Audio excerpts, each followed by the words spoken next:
Managing incoming bookings can be a hassle, but it doesn't have to be. With Appointlet, you can determine how much or how little notice clients are required to give when scheduling with you.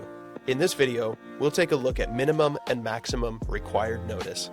Minimum notice determines how quickly someone can schedule with you and is, in many cases, a powerful way to either allow or prevent same-day bookings. Maximum notice determines how far into the future clients are allowed to schedule with you. Each meeting type in Appointlet has its own unique minimum and maximum required notice settings. Click on a meeting type to open the editor and navigate to the Scheduling Rules tab. By default, the minimum required notice is set to 1 hour, while maximum notice is set to 90 days. You can customize these by clicking on the drop-down list, where we offer a number of popular options, or you can set a custom value. Using both of these options allows you to set a strict scheduling window for future availability and eliminate surprises, whether in the short term or the distant future.